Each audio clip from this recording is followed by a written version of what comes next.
Hi எல்லாருக்கும் வணக்கம். நான் ரிப்போர்ட்டர் பிரேம்குமார். அந்த காரில் வந்த இளைஞர்கள் சுயநினைவே இல்லாமல் இருப்பதும் குடி போதையில் இருப்பதும் குறிப்பிடத்தக்க விஷயமாக இருக்கிறது.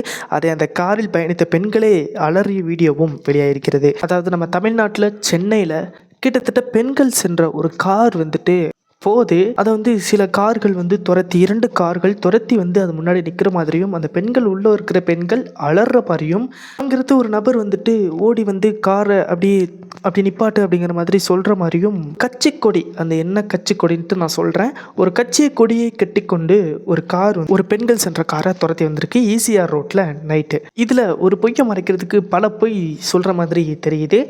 காவல்துறையினர் இந்த பிரச்சனையில் பற்றி ஒரு விளக்கம் கொடுக்குறாங்க. இல்லை அது தப்பு அப்படின்ட்டு அந்த பெண்கள் மறுக்கிறாங்க. இது எப்படி காவல்துறையினர் சொல்லலாம் அப்படிங்கிற மாதிரியும் கேட்குறாங்க. பல துறையில் இருக்கிற அமைச்சர்களும் எதிர்க்கட்சி தலைவர்களும் மத்தியில் ஆட்சியில் இருக்கக்கூடிய தலைவர்கள் கூட இதை பற்றி பேசியிருக்கிறாங்க.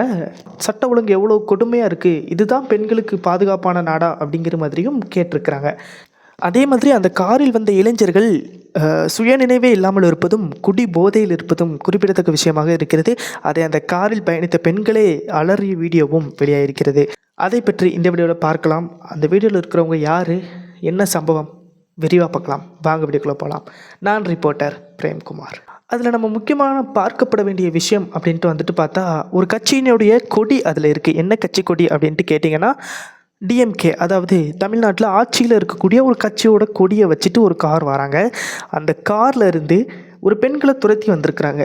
பெண்களை துரத்தி அப்படியே ஒருத்தர் அடிக்கிற மாதிரிலாம் இறங்கி வராரு.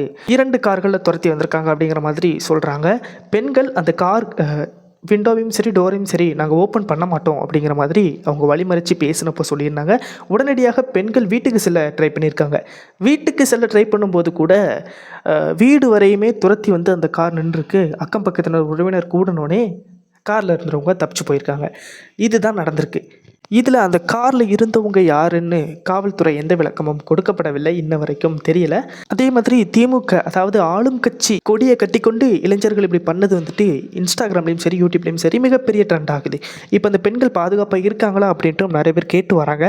இதில் அந்த ஒரு பெண்கிட்ட பேசுனதில் என்ன தெரியுதுன்ட்டுனா, காவல்துறையினர் யாருக்குன்னு என்ன விளக்கம் கொடுத்துருந்தாங்க அப்படின்னா, இந்த கார் பார்க்கிங்கில் நின்றுருக்கு ஒரு ஹோட்டலில். இவங்க காரை எடுக்கும்போது இந்த பெண்கள் அந்த கார் உரசிருக்கிறாங்க. உரசிட்டு மன்னிப்பு கூட கேட்காம போகிறாங்களே அப்படின்னு சொல்லிட்டு இந்த இளைஞர்கள் கார் எடுத்துகிட்டு துரத்தி போய் இவங்கள பிடிச்சிருக்காங்க. பிடிச்சி நியாயம் கேட்க போயிருக்காங்க அப்படிங்கிற மாதிரி, குடி போதையில் நியாயம் கேட்க போயிருக்காங்க அப்படிங்கிற மாதிரி காவல்துறை விளக்கம் அளிச்சிருந்தாங்க. இது அந்த பெண்ணிட்ட செய்தியாளர்கள் கேள்வி எழுப்பும் பொழுது ஃபோன் பண்ணி பேசும்போது சொல்கிறாங்க, இல்லை அப்படிலாம் இல்லை, நாங்கள் எந்த காரையுமே இடிக்கலை, அது தவறான இன்ஃபர்மேஷன். அப்படி ஏதாவது நாங்க இடிச்ச மாதிரி இருந்ததுன்னா அது சிசிடிவில அங்க ரெக்கார்ட் ஆயிருக்கும். அந்த மாதிரி எந்த ஒரு இதுவும் நடக்கல. மேல எல்லா விஷயமும் நாங்க போலீஸ் கிட்ட சொல்லிட்டோம். போலீஸ் இன்வெஸ்டிகேட் பண்ணிட்டு இருக்காங்க. எதுக்கு எங்களை துரத்துனாங்கன்னு தெரியாது. இதை நாங்கள் காவல்துறையிட்ட தான் நாங்கள் கேட்கணும். காவல்துறை இப்படி சொல்லியிருக்காங்கிற பட்சத்தில் நாங்கள் முழுவதுமாக அதை மறுப்போம். ஏன்னா நாங்கள் எந்த காரையும் இடிச்சிட்டு வரலை அப்படிங்கிற மாதிரி பெண்கள் சைட்லேருந்து சொல்லியிருக்காங்க. இதில் அமைச்சர் ஜெயக்குமார் அவர்கள், முன்னாள் அமைச்சர் ஜெயக்குமார் அவர்கள், அதாவது லோகேஷ் கனகராஜ் சார் படத்தில் இருக்கிற திக் நிமிடங்கள் இந்த ஒரு 10 நிமிஷம் வீடியோவில் இருந்துச்சு. அந்த பெண்கள் காருக்குள்ளே இருந்து அலற வீடியோ அவ்வளோ பயங்கரமாக இருந்துச்சு, பதட்டத்தை ஏற்படுத்திச்சு அப்படின்னு சொல்லிட்டு அதிமுக தலைவர் அவர்களும் சொல்லியிருந்தாங்க. அண்ணாமலை அவர்களும் இதை பற்றி பேசியிருந்தாங்க. என்னென்னு கேட்டிங்கன்னா, தமிழ்நாட்டில் சட்ட ஒழுங்கு எவ்வளோ சீர்கேடாக இருக்குது அப்படிங்கிறதுக்கு இது ஒரு சிறந்த எடுத்துக்காட்டு அப்படிங்கிற மாதிரி அண்ணாமலை அவர்கள் சொல்கிறாங்க. யார் அந்த சாருன்னு கேட்ட பதிலுக்கு இன்ன வரையும் ஆன்சர் வரல. இதே மாதிரி இந்த காரில் இருக்கிறவங்க யாருன்ட்டு பேட்ச் குத்திட்டு தான் அலையணும் போல் அப்படின்ட்டும் சிலவங்க சொல்கிறாங்க. இந்த காரில் இருக்கிறவங்க கூடிய சீக்கிரம் அரெஸ்ட் செய்யப்பட வேண்டும். ஏன்னா தமிழ்நாடு, அதாவது முக்கியமான நகரம், தலைநகரம் சென்னையிலேயே இப்படி நடக்குது அப்படிங்கும்போது மித்த இடங்களில் பெண்களுக்கு என்ன பாதுகாப்பு இருக்கும் அப்படின்ட்டு சில பேர் நினைக்கிறாங்க. அது மட்டும் இல்லாமல் முக்கியமாக தமிழ்நாடு அரசு இப்போ புதுசாக ஒரு மசோதா, சட்ட திருத்த மசோதா, பெண்களுக்கு எதிரான குற்ற செயல்பாடுகளில் ஈடுபடுபவர்களுக்கான சட்ட திருத்த மசோதாவை கொண்டு வந்திருந்தாங்க. அந்த மசோதா படி பெண்களை பின்தொடர்ந்தால் 7 வருட சிறை தண்டனை அப்படிங்கிற மாதிரி அந்த மசோதாவில் இருந்துச்சு. இப்போ இந்த நபர்களுக்கு 7 வருட சிறை தண்டனை கிடைக்குமா அப்படிங்கிற ஒரு கேள்வி தான் என்கிட்ட இருக்குது. ஏன்னா சட்டம் கொஞ்ச நாள் கூட ஆகலை, அதுக்குள்ளே இப்படி ஒரு விஷயம் மிகப்பெரிய ட்ரெண்ட் ஆகுது. ஒரு கட்சி கொடியை கட்டிட்டு வராங்க அப்படின்ட்டு இருக்கும்போது இவர்களுக்கு 7 வருட சிறை தண்டனை கிடைக்குமா அப்படின்ட்டு பொறுத்திருந்து பார்ப்போம். அந்த காருக்குள்ளே இருந்த நபர்கள் அப்படின்னு பார்க்கும் பொழுதும் அந்த நபர்கள் ஒரு மாதிரியான பார்வையிலையும் என் காரை உரசிட்டு வந்துட்டியே அப்படிங்கிற இதிலெல்லாம் அவங்க இல்லைங்க, வேறு ஏதோ இன்டென்ஷனில் இருந்த மாதிரி குடிபோதையில் இருக்கிறாங்க அப்படின்ட்டு நம்ம பார்க்குறவங்களுக்கே தெரியுது. உள்ளே இருக்கிற பெண்களும் சொல்கிறாங்க, குடிபோதையில் இருக்காண்டி ஓடி வராண்டி அப்படின்னு சொல்லும்போது பதைக்க வைக்குதுங்க அந்த நிமிடங்கள்லாம். தமிழ்நாட்டில் இப்படி நடந்துச்சா அப்படின்னு கேட்கும்போதும் வருத்தமாக இருந்துச்சு. அதே மாதிரி இந்த பெண்கள் காரை இடிச்சிட்டு வந்துட்டாங்க அப்படின்னு சொல்லிட்டேன். காவல்துறையினருக்கும் இந்த பெண்கள் என்ன சொல்கிறாங்கன்னா, ரோட்டில் ஃபுல்லாக சிசிடிவி கேமரா இருக்குது, நீங்கள் எந்த சிசிடிவியை வேணால் செக் பண்ணிக்கோங்க, நாங்கள் எந்த காரையும் இடிச்சிட்டு வரலை, அவங்க எதுக்கு எங்களை துரத்திட்டு வந்தாங்கங்கிற காரணம் எங்களுக்கு தெரிஞ்சாகணும்.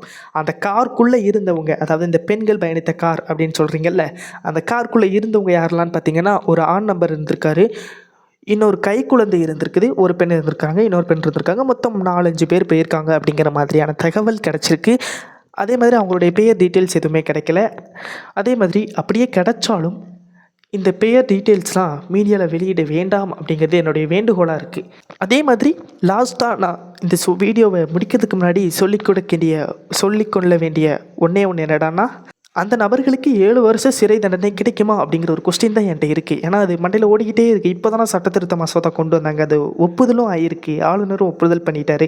அப்படிங்கிற பட்சத்தில் பெண்களை பின்தொடர்ந்து பயம்படுத்தின இவங்களுக்கு 7 வருஷ சிறை தண்டனை கட்டாயம் கிடைக்க வேண்டும் அப்படிங்கிற ஒரு கோரிக்கையும் என்கிட்ட இருக்குது.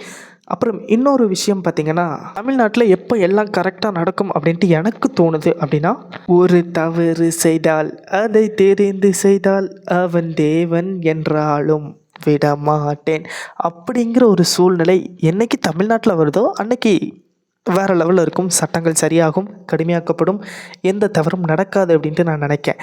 இந்த பதவியில் இருக்காங்க, இப்படி இருக்காங்க, இந்த உயரதிகாரியோடைய மகன் அப்படிங்கிறதுனால எந்த தண்டனையிலிருந்தும் தப்பிச்சிடக்கூடாது, விலக்கு அளிக்கப்படக்கூடாது. அப்படி இருந்துச்சுன்னா தமிழ்நாடு எங்கேயோ போயிடும், பெண்கள்லாம் தலை நிமிர்ந்து நடப்பாங்க. ஓகே, அப்படி சொல்லிக்கொண்டு இந்த வீடியோவை நான் முடிச்சுக்கிறேன். அடுத்த வீடியோவில் நான் உங்களை சந்திக்கிறேன். நாளைக்கு 8 மணிக்கு சந்திக்கலாம். Tata, bye bye.